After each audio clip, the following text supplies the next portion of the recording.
Good evening. Last week, our discussion on rape from the perspective of leaders of Guyana's key religious denominations began with the appearance by Swami Aksharananda, a prominent Hindu teacher. On Plain Talk this evening, I have the pleasure of Maulana Abu Bakr, who was recommended to me by Sheikh Muin Haq, who was unavailable to participate in this program due to a prior commitment. Remember that this program was sparked by the outrage and anger at the gang rape of a 23-year-old woman in India, which reverberated across the world and in Guyana led to a series of letters in the press, particularly along religious lines. So on Plain Talk, I'd like to welcome you, Maulana Abu Bakr, for Thank you. coming. Let's start by my asking you, what does the title Maulana mean? Maulana, it's a Persian word, and it means our servant, literally speaking. Maula means servant or someone that helps, and Na is indicative of us. So it's akin to the term civil servant in English, civil servant, but in a religious context. So how does it differ then? Because I thought it was hierarchical in terms of teaching. How does it differ from, say, Mullah, Mulvi, Sheikh, Imam, or even we can go higher, Ayatollah? Oh. Because of the Indian heritage to the Muslims in Guyana, Maulana was the original term used to describe someone of a scholarly background. You actually get the title after studying a certain amount of years and preparing yourself to serve the community in that capacity. So Maulana is akin to that. Whereas Mulvi could be the Imam, could also, it is a term of respect. Maulana is also a term of respect, but it differs in that there's a qualification, an educational One of background. learning. One of learning, yes, to the word Maulana.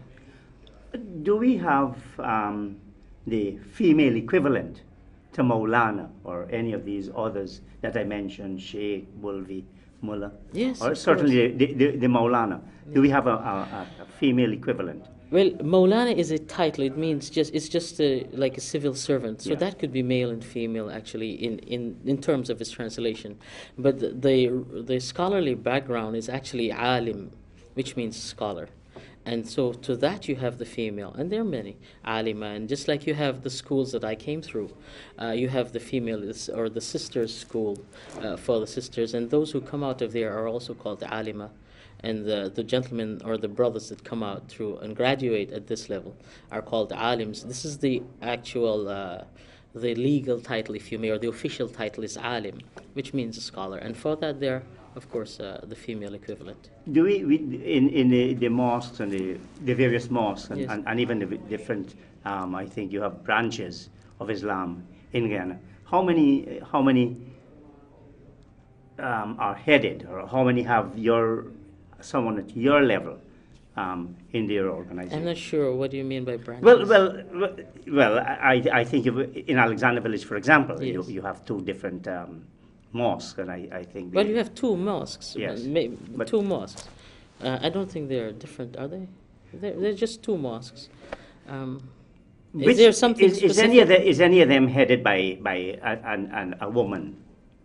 Any of the mosques headed Yes, by a yes. woman? I doubt it. No, I don't think any mosque in Guyana is headed by a woman. No. Why do you think that is so? I think the Muslim community of Guyana is in its infancy. We're very new in Guyana. 100 years, 150 years. Actually, I'm a handful of people of this exposure to Islamic knowledge and background. We were probably just within about 30. And so this trend of seeking knowledge in India or in Arabia is relatively new. And till now, mostly brothers. There are sisters who have been to Syria and so on, but they're very few, very few. And so I think the trend is now beginning to provide that level of Islamic knowledge to the community. It's just now beginning. And so probably that would explain why we don't have quite as many alimas or female scholars of Islam in Guyana at this point. Does that bother you? Yes, of course it does, because uh, the sister in the Muslim community, or the female, or the lady, or the alima, she has certain advantages. She's easier to approach for ladies, and for them to talk about matters that they would find certain inhibitions to address with me, or any of the brothers. And so she will be able to do more good in that field, and also in representing women in terms of their needs to the wider society, and probably to the nation even. And so there is a dire need for greater scholarship within the female sector, if you may, within the Muslim community. And that is something that we need to work on a little more. Probably also one of the issues with it is that families are not prepared to send their daughters away for 12 years, like in my case, or 10 years, or and so on, to just go and study and stay there, and be away from the home. And so that causes some other challenges. It poses different challenges. But the need does exist, and it would be a happy day when we could find so many sisters with this engagement, because the need for greater knowledge at a female level, where she will have access not just to the children and to the ladies, but to be able to provide, as a teacher, immediate guidance to the sisters of Islam. It's absolutely a need and a necessity, and I would urge the families to actually, try to do something about it. I will be talking with the Catholic bishop next week. One of the issues among Christianity and the Catholics is all of Christ's immediate apostles were men. Was that the same with your prophet, with the Prophet Muhammad? With the Prophet Muhammad, no, sallallahu alaihi wasallam. I'm thinking you're talking of his companions. And yes. He had over 100,000 companions. No, I'm thinking of his inner, I don't want to say kitchen cabinet or inner core, but the immediate. Okay.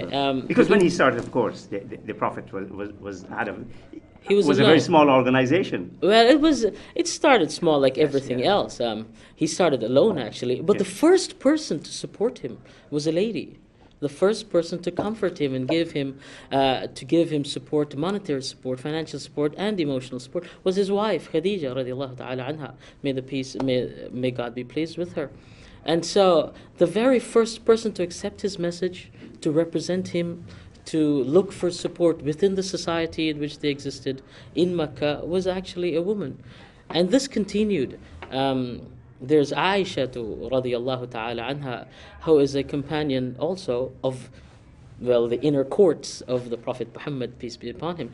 And she is an authority.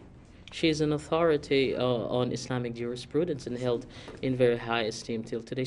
And so much so that the second caliph, Umar, would seek her advice based on her understanding and her knowledge and her exposure to Islam on matters of state and legislature. So yes, within the religious body of Islam, from the very inception, women played not just a participatory role, but an integral role in the preservation and in the refinement and development of the Islamic legislation, so to speak. If I'm coming across clearly, that's fine. That's fine. Yes. I can't answer for the audience, but I think you are. The issue then is there any part of Islam, any instrument, any level of the hierarchy from which women are excluded? From the hierarchy, like the system of government or something like that. Yes. I don't think women are excluded per se, but for the imam to be a lady is not accepted, and there are practical reasons for that. And so I don't know and that is an international discussion right now, and in many cases to the disadvantage of the Islamic perspective, because we would like to understand better what is Islam, rather than understand how Islam differs from us. Being brought up in a Western society, because Westernization is not it's not a place, it's an ideology, it's a culture, it's a whole paradigm of life, and so too is Islam. So were you to select a certain issue and question it in isolation of the entire reality, you would actually raise more questions than you would answer. And I think the same needs to be done with Islam. That if you're going to question something, like right now in the international arena, or with interest from the international bodies and on the portrait given to Islam by the media, which has an agenda, I suppose. And we can probably get back to that. But the issue is that why can't a woman be an imam? Let her be an imam, and that's it, no questions asked. But there are practical inhibitions that would prevent a woman from leading the prayer. Who makes that decision is practical inhibition? Okay. Well, I think you see that response comes from a preconceived notion. And it comes from an understanding that it shouldn't be without the knowledge of why. And this is what we need to address, because the response is indicative of a deeper But is religion misconception. Always a search for truth? No. A search for truth? If I may I answer the Sure, question absolutely. first? It is, for instance, prayer is an obligation upon me 5 times a day.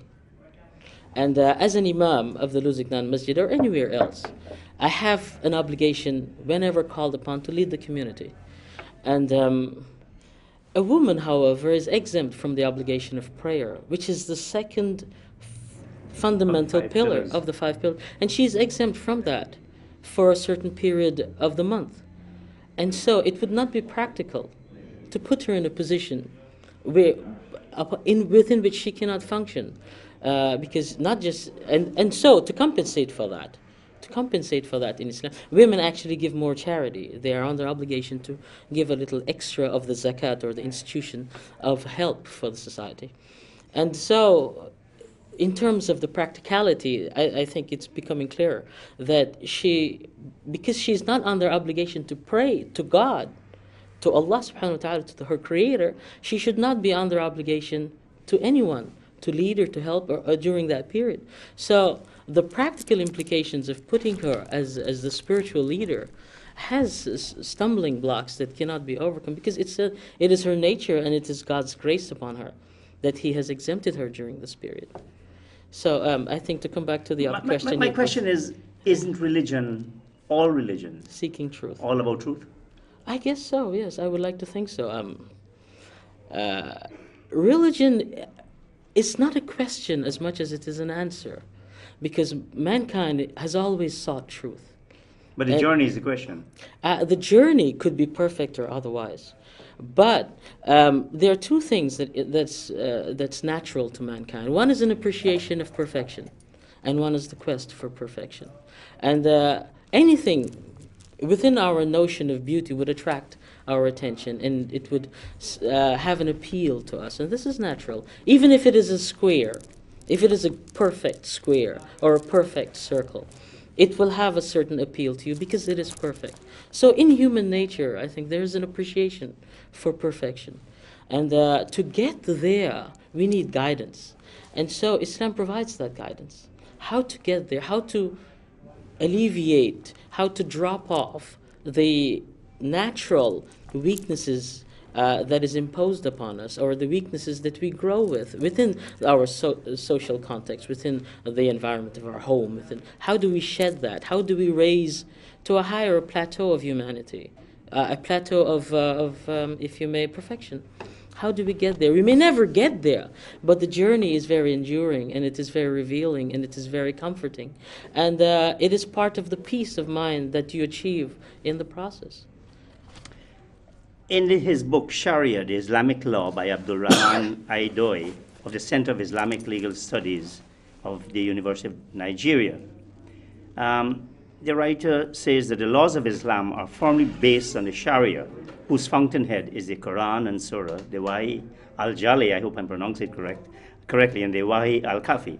Now, Saudi Arabia, Pakistan, Afghanistan, take any of these countries, Egypt, all claim to be Islamic, while sects such as the Sunnis, the Shias, the Wahhabis, the Ahmadis, they assert that they are true Islam. They are true Muslims. Which country and which sect would you say faithfully represents or comes closest to practicing true Islam?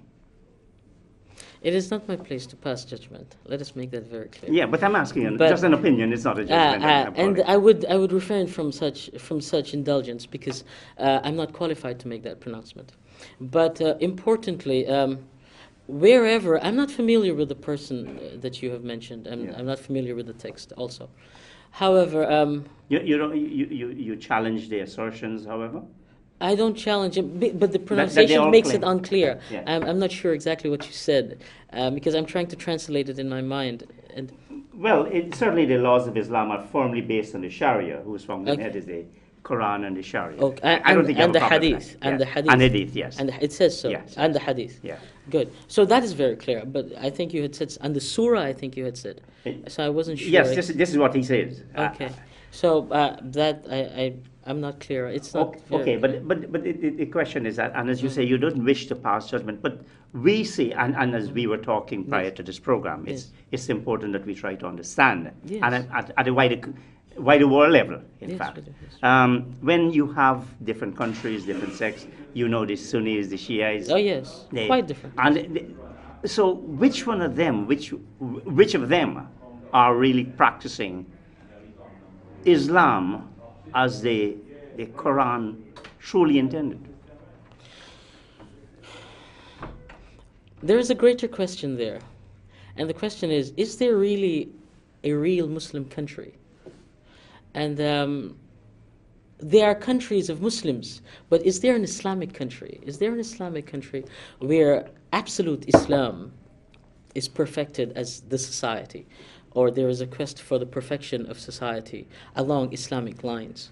And one is left, in a very difficult position, because if you were to choose Pakistan, for instance, the entire heritage of Pakistan, the foundations of Pakistan, the secular nature of its government, and so many aspects of it do not entirely align itself with what would have been the Islamic way. Well, let me give you two examples. Afghanistan under the Taliban and Saudi Arabia.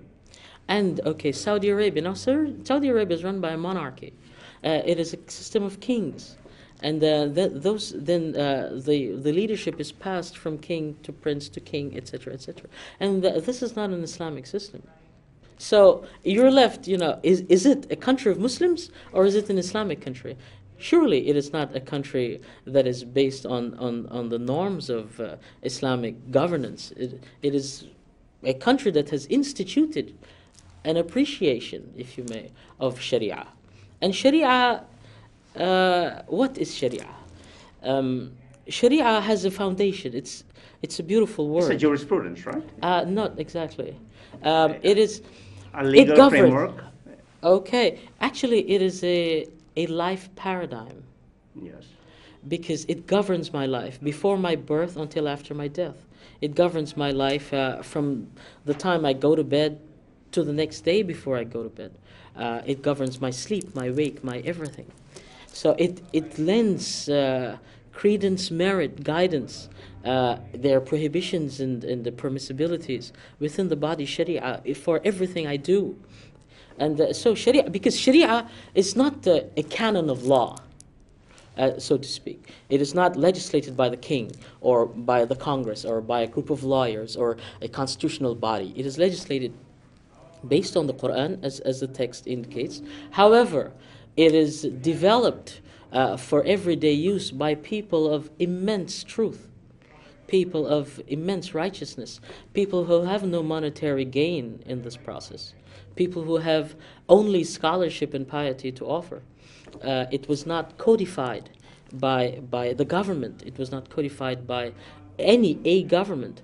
And it was the foundations, while are very strong, because and to come back to the meaning of the word Sharia, it means a path again, and a very special path. It's not a road per se or a track. These are all paths, but Sharia comes from the Arabic word of a path that leads to water.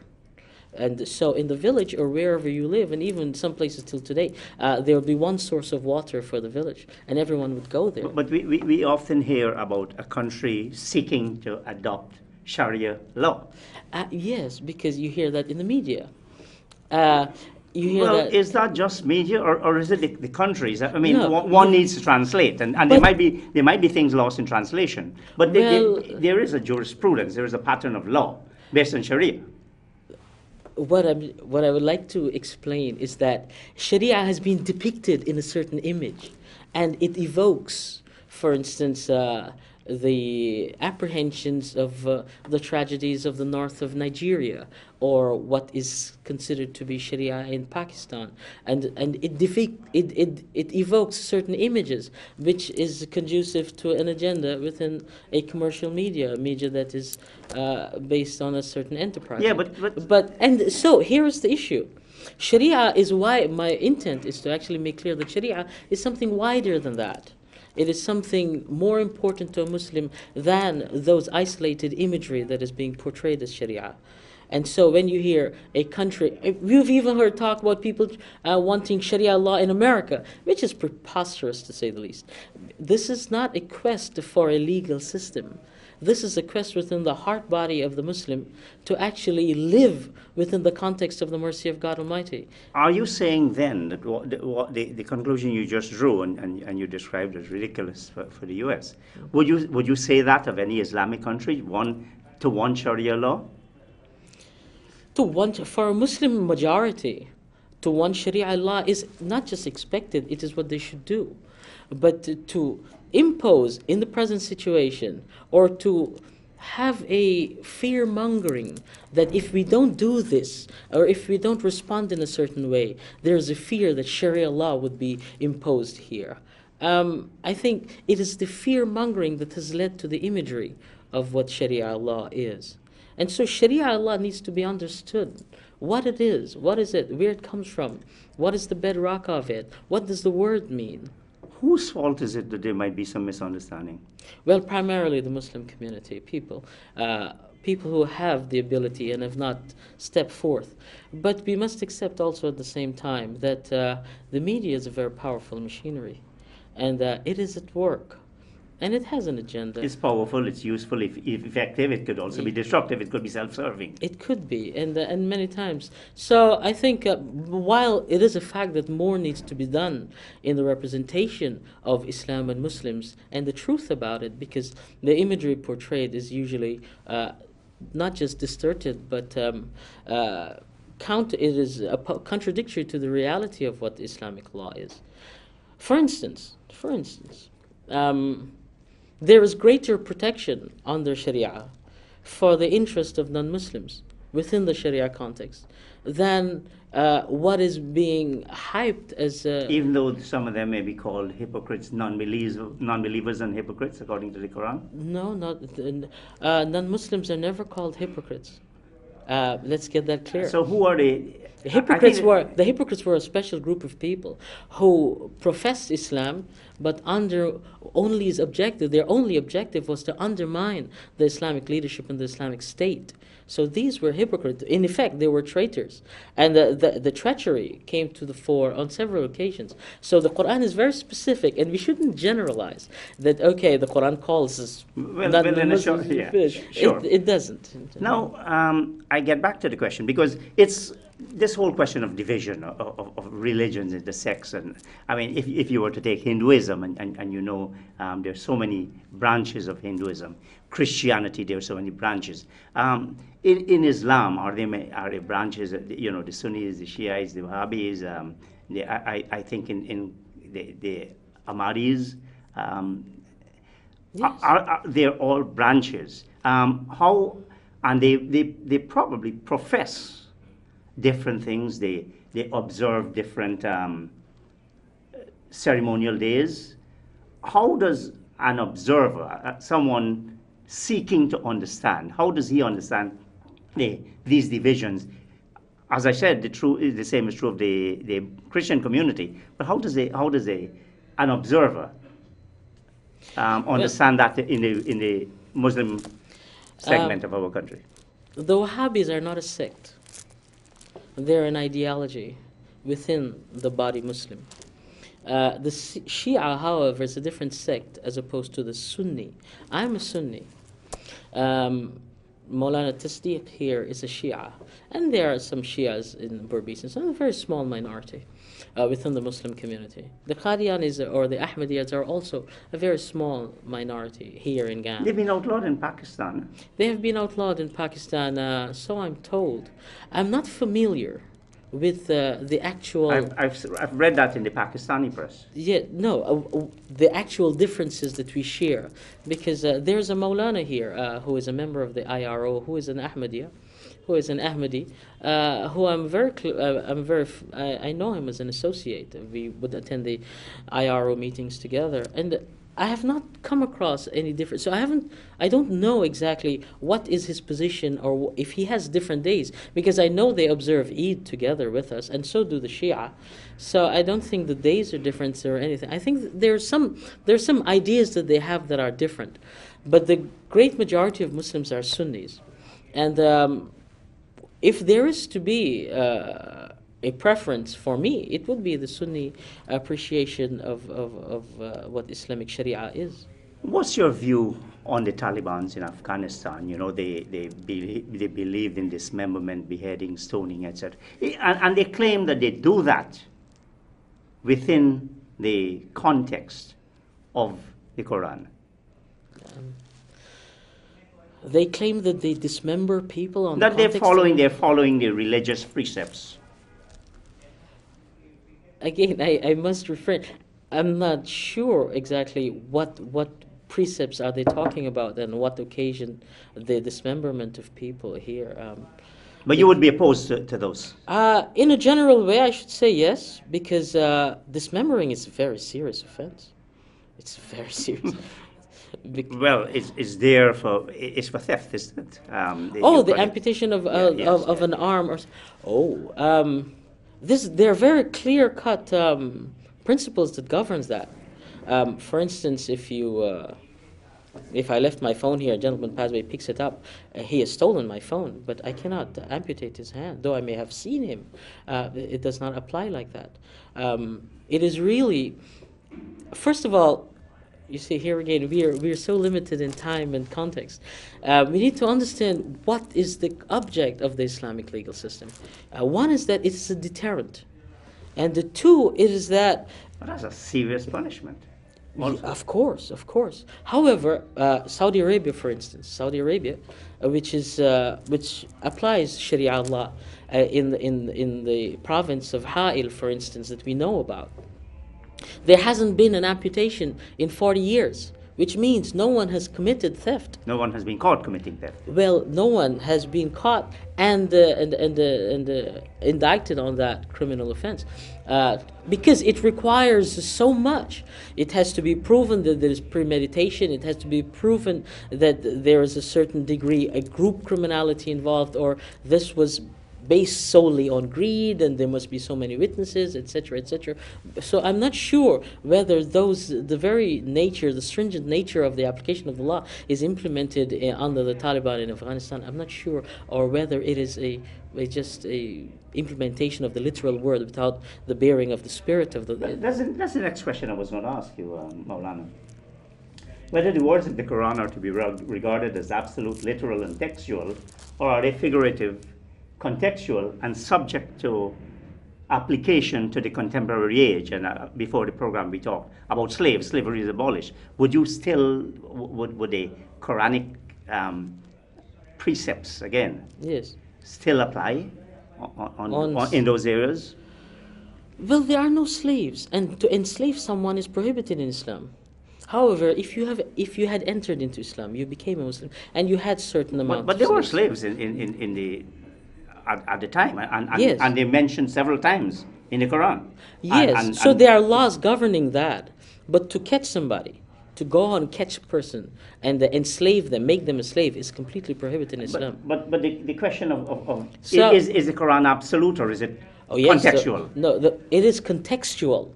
It may not be quite as figurative as some people want us to believe, but it is contextual, and it is absolute, and it carries. Can it be both? Yes, it is absolute, because contextual means I'm using it within a particular context. Yes, it is within a particular. Whereas textual means it's absolute and it's literal. The Quran is a message, and the message has a purpose. And you may find, for instance, an issue being dealt with in several different places of the Holy Quran, in different verses. And so you have to put them all together. As you would know in Western law, I think you're a lawyer, is that correct? Yes. When the judge passes he passes a verdict, he passes a judgment. He says, and this is read with so and so, and this case is read with so and so, and read with. Correct? Is that correct? That's how you do it. He bases his decisions based on precedent. Yeah, That's our jurisprudence. That's the system of. But that jurisprudence, that act of having it being read with so and so, with so and so, with the precedents cited, is what the Muslim judge would also do. He would quote the ayah, the verse of the Quran, and the different verse, and the other verse, and it's read with this, and it's read with this, so that the spirit is not lost in the judgment. On Plain Talk this evening, I'm discussing with Maulana Abu Bakr of the Luzignan Mosque, the Islam and its attitude to rape. We'll now take an ad break. No, we ain't giving up no mountain, and we ain't giving up no tree, we ain't giving up no river that belong to we. Not the one blue sake, not one rice grain, not one for us, not a blade of grass.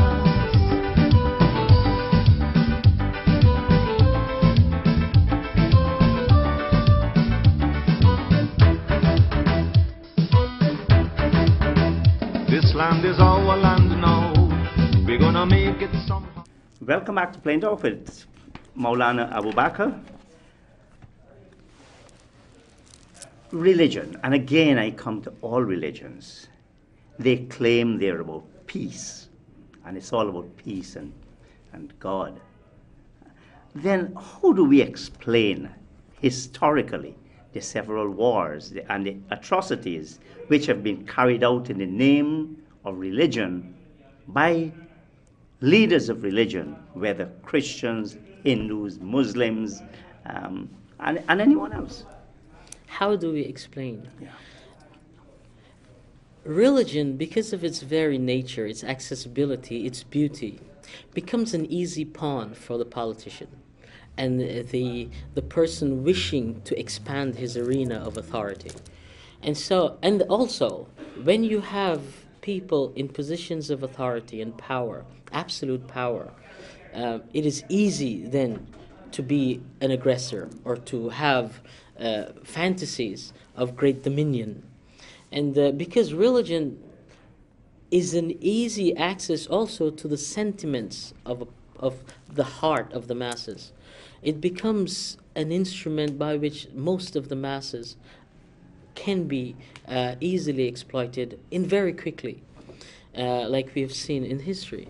But it doesn't mean that religion is an advocate of war.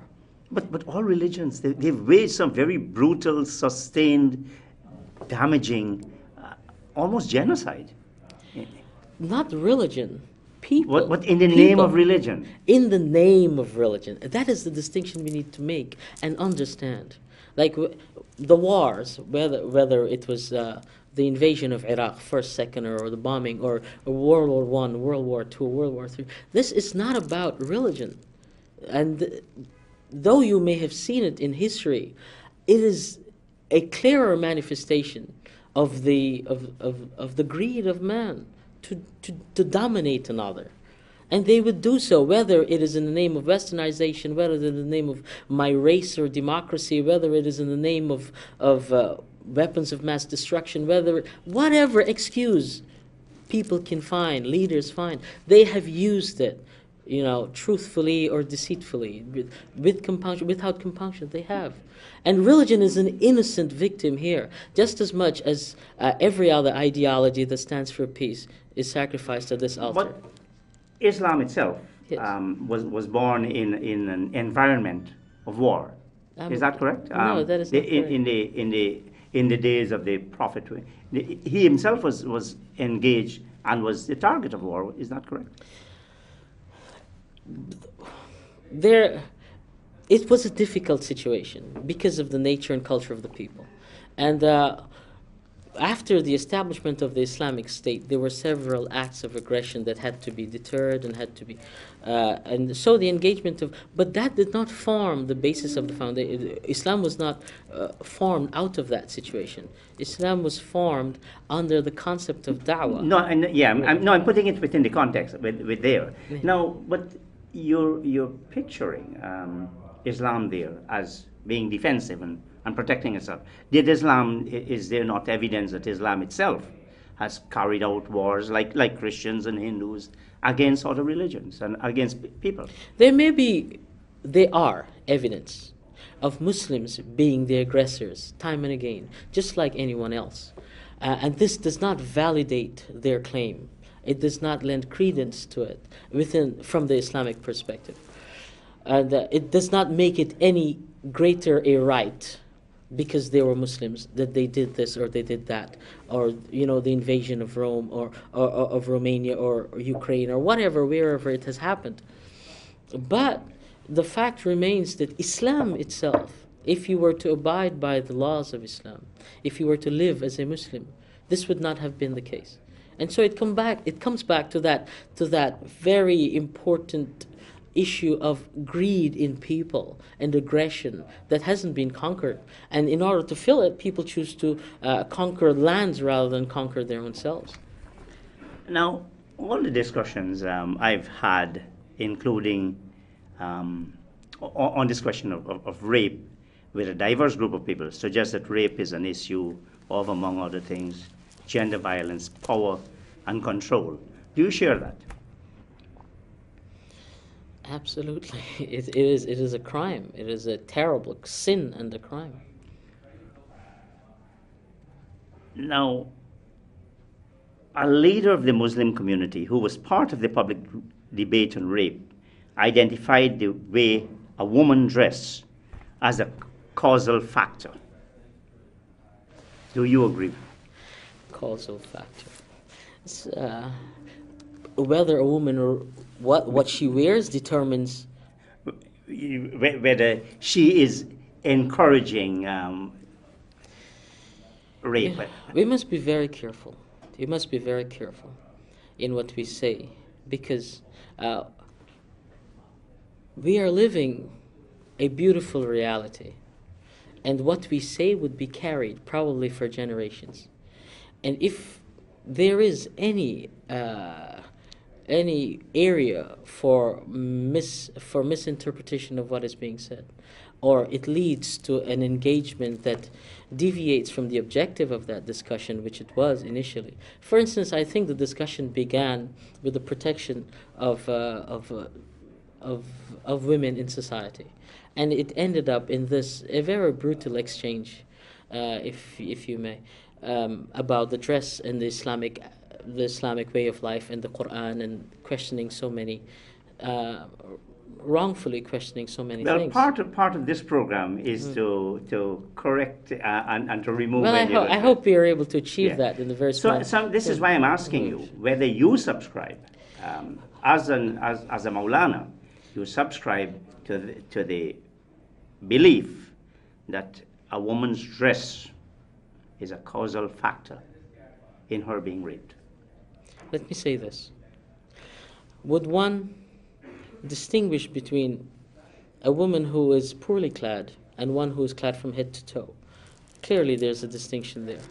But none of them, neither of them, should be held accountable or giving charge of encouraging a crime upon themselves or upon society. It should not. We have to be very careful about this, because if you are going to blame a woman that she was the fault that I hurt her, we have to be very careful about that. That is not so. A woman, I don't think a woman should be held accountable at all for being raped. You see the woman entirely as the victim here? Well, yes, entirely she is the victim. There may be, and psychologically there could be some incentive, something to the very twisted and perverted in mind. Okay, he saw something and it incited him or whatever. But she is not accountable. She is not held accountable for the crime perpetrated against her by a twisted individual. I want to make that very clear, and in Islam it's very clear. Is that the view of all Muslims, you think? This is the view of Islamic jurisprudence. I'm simply giving it word in English. It falls under several categories. Rape falls under several categories of the criminal justice system, of the civil system of law in Islam as well. The question of women and men and their relative rights and responsibilities in Islam, why do countries which claim Islam as their guiding principle, now they're not claiming to be Islamic State, not allow women the same freedoms as men?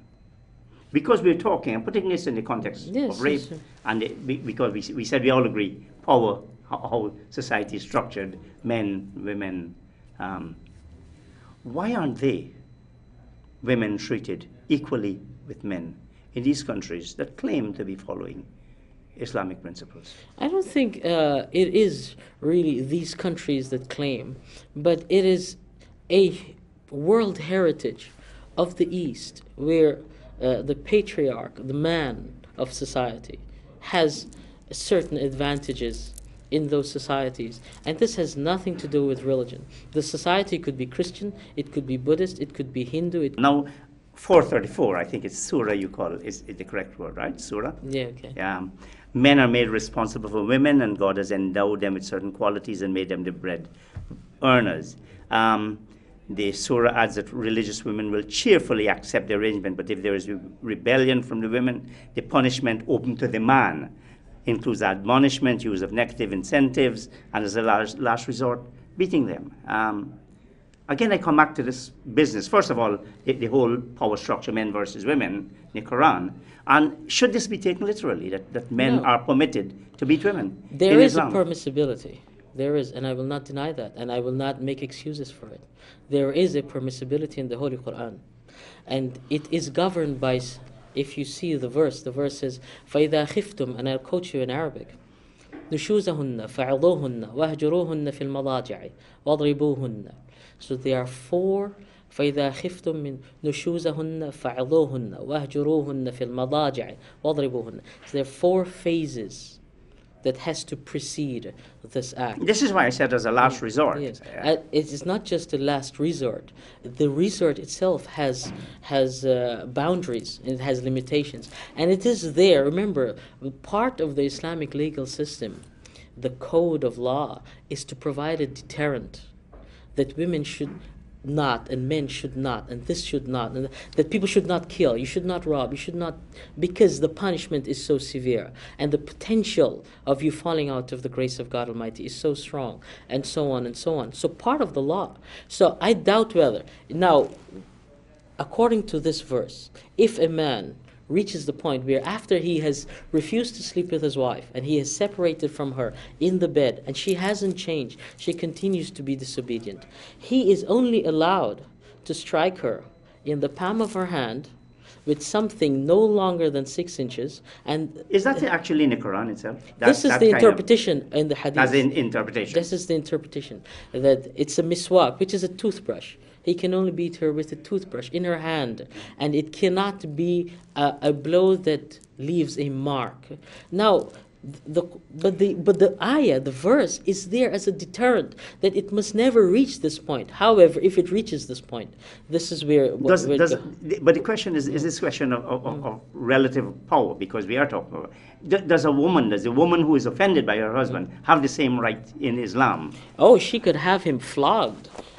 So yes, she has equal and more right, because in the Holy Quran, and you know, I would like to have the opportunity to really expound. I realize that, but we don't have the time. We don't have the time, because, and as a matter of fact, if a woman is hurt at home, she has the right, she has the recourse to actually, in civil courts of Islam, to get compensation from her husband, and for him to pay a diya, which is to ransom back his freedom from her, because of the hurt he has inflicted, and if you can prove even emotional hurt or mental torture. And so the ayah in the Quran, which is called a verse of the Holy Quran, which really means an evidence of the wisdom of God Almighty, is there as a deterrent. It is not there for a man to put it into practice. It is only there. It is not figurative. It is there, and it is bound by regulations. Is that practicing again, as far as you know? It is not practiced anywhere in the world, my dear brother. Mr. Christopher Ram, it is not practiced anywhere in the world. Legally, that is. It's not permissible now, you say? No, it is absolutely permissible. But any God-fearing person will not allow the relationship with his wife to deteriorate to such a level. It happens. No, it doesn't happen. What happens is there's a breakdown and there's domestic violence. This is not about that. This is not a license to beat your wife. This is a warning more to her than an opportunity to him. That is understood within the context. And no person is allowed to inflict a person with a.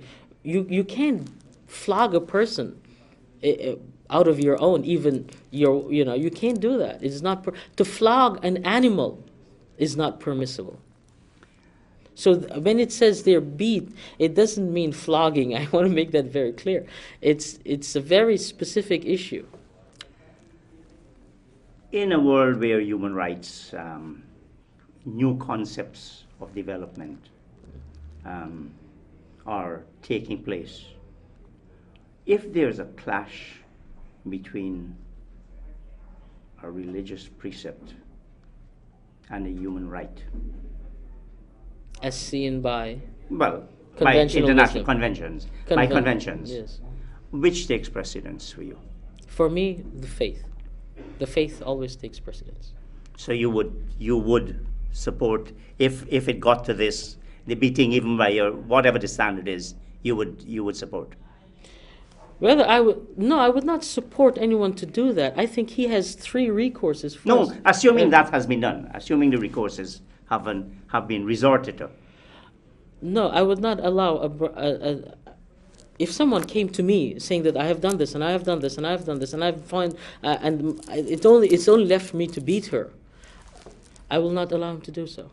I will, though he may have license to do so, though it is mentioned there and he may have license to do so, I will not allow him, because one of the objects is for there to be, and if you read the next three verses onwards, what it says that if there's a breakdown, you should find a group of people from his side, the independent people, and yes, and to arbitrate. It should not reach this level.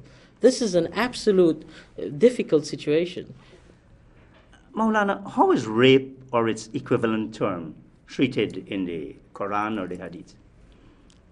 As a crime, as a terrible crime. How is it? How many times? My understanding, Yes. very very limited, is that rape is not referred to in the Quran. Is that correct? Rape is not referred to in the Quran. Yes. I mean, it doesn't have certainly among Muslims, a Muslim man, and as to with whom sex is permitted. I'm not sure I understand you. Well, Rape is a crime in Islam. It is a terrible crime. As a matter of fact, a lady, there are few books of Islamic traditions that are really authentic. Some there are fundamental six. And of that six, there are a handful of people in Guyana who have the permission, the certification to actually, I happen to be one of them. And in those books, for instance, in Bukhari Sharif, which is the first, and Abu Dawud, a woman actually claimed rape against a man in the time of the Prophet ﷺ. She came to him and she said so and so. And the man immediately was punished he was executed. Now, some writers have interpreted 424, Surah 424, and 3350 Okay, I'm not that good at math. as permitting non-consensual sex. Is that a fair representation? No, it is not. It is a completely erroneous representation. Non-consensual? No. How could that is rape? That is just another word for rape. No, you're not. Even a husband is not allowed to rape his wife. He cannot have non-consensual sex with his wife. And this is governed by all four of the school of thoughts of jurisprudence of Islam. And she could actually have him charged with non-consensual sex. And while some people argue that because she's married to him, so and so, but it is the hurt that has to be compensated. And it is under the Islamic laws, there's something called jaraha, which means wounding. And if someone is wounded on the hand, the penalty is different and the compensation is different, and similarly for different parts of the body. And so it's the hurt and the wounding that has to be compensated for. So Islam is, in the Sharia, it is very clear, if I may. This is not the position, really. Rape, as you know, has a definition that includes statutory rape. I certainly in Ghana, and as you said, it applies elsewhere. Now, Imam Muhammad Qassam Ali of the Husseini Islamic Center in Petersburg, he was approached by a minor's parents who had gone to him for advice on their underage daughter, and he said to them, they wanted to know whether it was permissible. He said to them, and this is a quote. What was permissible? This underage child, under English law, she lives in Petersburg in England. He said, if the marriage was not possible, I would have told you straight away. I would love the girl to go to her husband's house as soon as possible, the younger the better. I don't know who he is. What the reference? A young child comes to you. She's under 60. She's under the statutory, the age of statutory rape in Ghana, and seeks your guidance. What do you say? If she seeks my guidance on marriage, yes, she would like to get married to the parents of a child. We are living in Guyana. We are bound by the laws of this country. And so is every other person. And it is only proper that you abide by these laws. Islam does not impose marriage before the age of 16. It does not impose marriage on anyone. And so, if the country... Islam does not impose the age of 16, or... Islam does not impose marriage at a specific age. It does not. So it has no age as far as marriage is concerned? No, and so no one should. And if we are in a society where, I don't know under what references or the imam or this gentleman made, or what were the source of his wisdom, but it is not possible for you to say that the younger the better. I don't know what is he talking about really.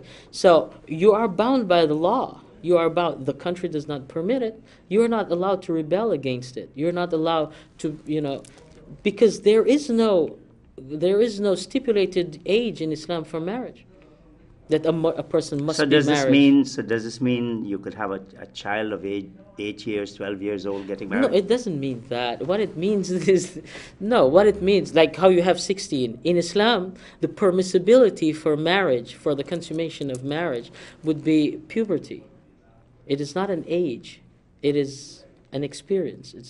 Which could be around what age? Well, I don't know. It could be different. 13?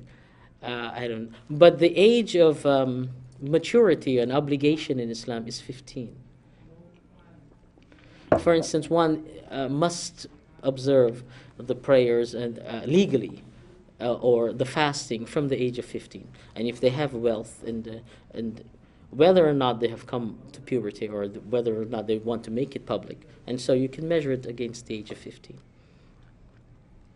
One of the popular conceptions, criticisms mentioned of Islam in terms of the relationship between men and women, yes, is this view that a man is permitted as many as 4 wives, a right not available. It is permitted 4 spouses, a right not available to women. Is that correct? Even under any condition? I don't think it's under any condition, but there are conditionalities that governs multiple marriages in Islam. For men only, or for women as well? To have simultaneously more than one spouse. For a woman, no, it's not permissible. So that's not fair treatment, is it? I don't think so. I think that is very fair, because while men and women are equal, men and women are very different creatures. And in the divine wisdom, those distinctions are very clear. And just like the permissibility for imamat, to be an imam, is there for men, it's not there for women, and there are practical reasons for that. Just so, there are also practical implications that cannot be overcome in a rational way for women in this matter as well. But that would be bigamy in Guyana law. That would be. So you would oppose it in Ghana? Absolutely. We've got just a few minutes. The U.S. President Barack Obama recently described gays, lesbians, bisexual, as an issue of civil and human rights. Now, the Constitution of Ghana, as you know, guarantees non-discrimination to all. Should gays and lesbians be treated in law and in practice any differently from anybody else? Should they be treated any differently? Should they be discriminated against? Oh, absolutely not. Absolutely not. Absolutely not. No. You see, Allahu Akbar. The Holy Prophet was in a situation where he was a minority at one point, and in Mecca, which is the birthplace of Islam. And he said the revelation came that for you your way and for me mine. You have your choices. I have mine. So is it permissible then? Is it permissible? Under that a choice of lifestyle, if I choose to have homosexuality is a sin. Homosexuality is a sin in Islam. It is a sin, an abomination.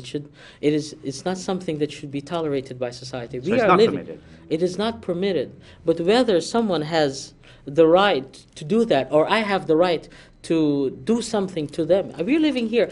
My neighbor might be in Ghana, for all you know, may be a homosexual. Or even if it turns out that my neighbor is a and it is public knowledge, it is not my place to do anything to them.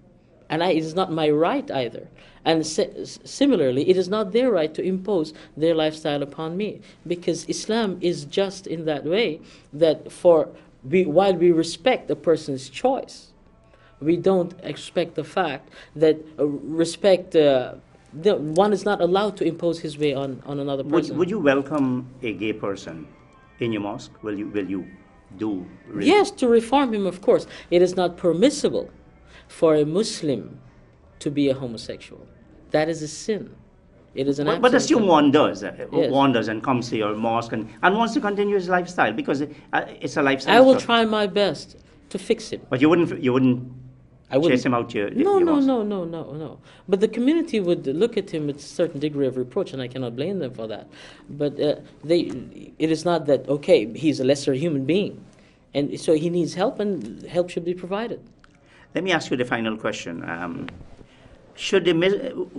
In your view, should the Muslim community be willing to work along with Hindus, Christians, Baha'is, and other communities to fight social ills, including rape, in the light of the prohibition that believers should not take Jews and Christians for their allies? No, the Quran, it doesn't say so. It said you should not give preference. لا تتخذ اليهود أولياء من دون المؤمنين. Don't take them, don't give non-Muslim preference who don't understand what you stand for over those who understand what you stand for. So it is a natural preference that is given there based on the cultural and belief system that you share. But should you work together yes, with that's the question. And so yes, of course. And the Muslims have, and the Prophet himself actually, he would take the help and the assistance of non-Muslims during his time, in the time of need. And so the precedent is there, and the absence of prohibition is also there. Maulana Abu Bakr, thank you very much for appearing on Play Dog this evening. I'm sorry we didn't get to talk about over fasting, but we'll do that another time. Another time, hopefully. On Thank Play you very Dog this evening, I was discussing with Maulana Abu Bakr of the Luzignan Masjid the issue of Islam and rape. Next week, I'll have the Bishop Francis of the Roman Catholic Church. Until then, have a great week.